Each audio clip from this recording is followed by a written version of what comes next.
بسم اللہ الرحمن الرحیم۔ شروع کرتا ہوں اللہ رحمان الرحیم کے نام سے جو دلوں کے بھید بخوبی جانتا ہے۔ دیکھتی آنکھوں، سنتے کانوں سب ناظرین اکرام کو ندیم ساگر کا السلام علیکم۔ کرام، پیش خدمت ہے واقع کربلا کی قسط نمبر 12، حضرت امام حسین رضی اللہ تعالیٰ عنہ کی شہادت اور بی بی زینب کا ابن زیاد کے سامنے پیش ہونا۔ شمر نے جب دیکھا کہ حضرت حسین رضی اللہ تعالیٰ عنہ کسی طرح قابو میں نہیں آ رہے تو اس نے 10 پیادوں کو ساتھ لیا اور اس خیمے کی طرف چلا جس میں حضرت کے اہل و عیال تھے۔ یہ لوگ بڑھے آپ رضی اللہ تعالیٰ عنہ کے خیمے کے درمیان میں آ گئے۔ یہ دیکھ کر حضرت حسین رضی اللہ تعالیٰ عنہ بولے، وائے ہو تم پر، اگر تم لوگوں کا کوئی دین نہیں، قیامت کا تمہیں خوف نہیں، تو دنیاوی معاملات میں تو شریفوں کا طریقہ اختیار کرو۔ اس کے بعد شمر پیادوں کو لے کر آپ رضی اللہ تعالیٰ کی طرف بڑھا۔ آپ رضی اللہ تعالیٰ عنہ حملہ کرتے تھے تو سب بھاگ جاتے تھے۔ آخر دشمنوں نے چاروں طرف سے آپ کو گھیر لیا۔ یہ دیکھ کر ایک لڑکا خیمے سے نکلا اور آپ رضی اللہ تعالیٰ عنہ کی طرف آنے لگا۔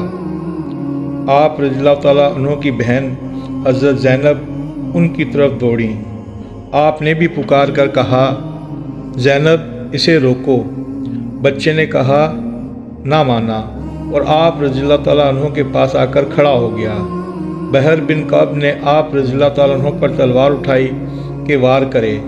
بچے نے اس تلوار کو روکنے کے لیے اپنا ہاتھ آگے کر دیا۔ ہاتھ قلم ہو کر لٹکنے لگا۔ حضرت حسین رضی اللہ تعالیٰ عنہ نے اسے اپنے سینے سے لگا لیا اور بولے، اے میرے بھائی کے لخت جگر، اس مصیبت پر صبر کر اور اسے اپنے حق میں بہتر سمجھ۔ اس وقت لوگوں نے آپ رضی اللہ تعالیٰ عنہ کو یہ کہتے سنا۔ وہ لوگ اگر حضرت امام حسین رضی اللہ تعالیٰ عنہ کو قتل کرنا چاہتے تو کر سکتے تھے، لیکن خوف کا یہ عالم تھا کہ ہر کوئی ایک دوسرے کے پیچھے چھپتا پھرتا تھا اور وہ یہ چاہتا تھا کہ یہ کام کوئی اور کرے۔ شمر نے پکار کر کہا، لعنت ہو تم پر، اس شخص کے سلسلے میں آخر تمہیں کیا انتظار ہے؟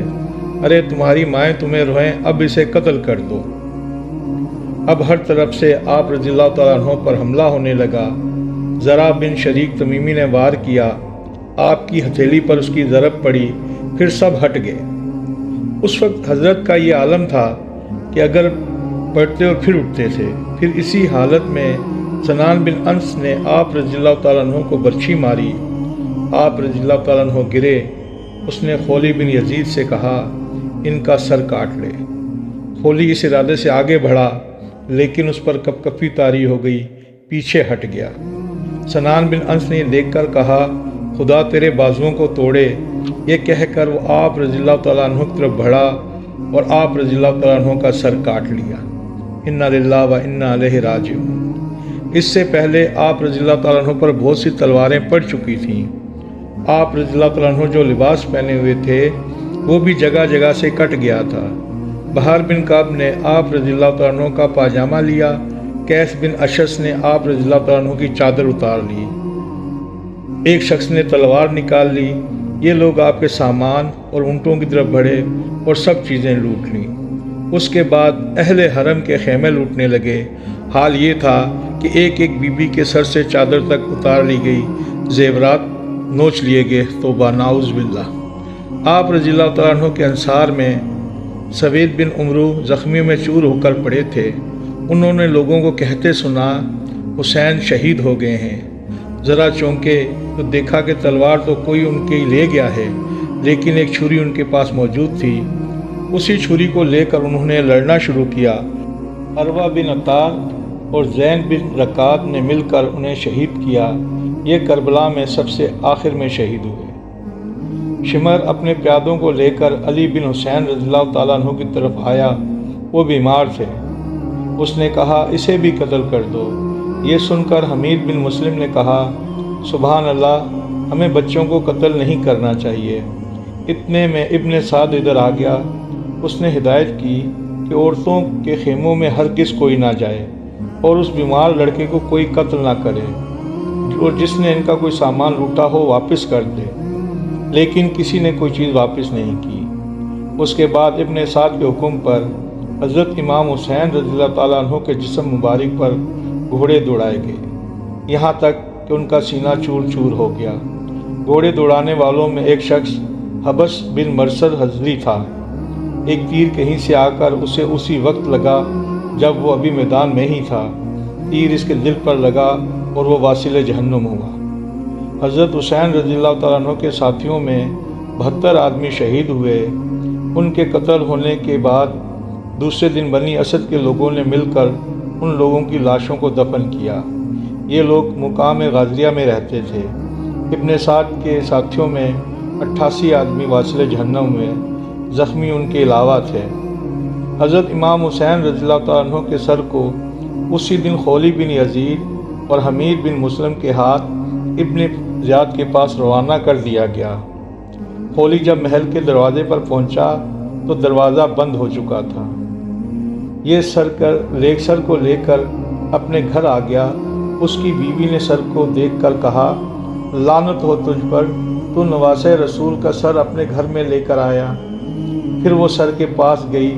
اس نے دیکھا آسمان سے نور کا ایک ریلا سر تک آ رہا ہے اور سفید سفید پرندے اس کے گرد اڑ رہے ہیں۔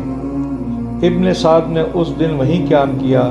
دوسرے دن وہ حضرت امام حسین رضی اللہ تعالیٰ عنہ کے اہل خانہ کو لے کر کوفے کی طرف روانہ ہوا۔ تمام لاشوں کے سر تن سے جدا کیے گئے اور اس طرح 72 سر روانہ کیے گئے۔ ابن زیاد کے سامنے حضرت حسین رضی اللہ تعالیٰ عنہ کا سر پیش کیا گیا تو اس نے آپ رضی اللہ تعالیٰ عنہ کے دانتوں پر چھڑی کھٹکھٹائی۔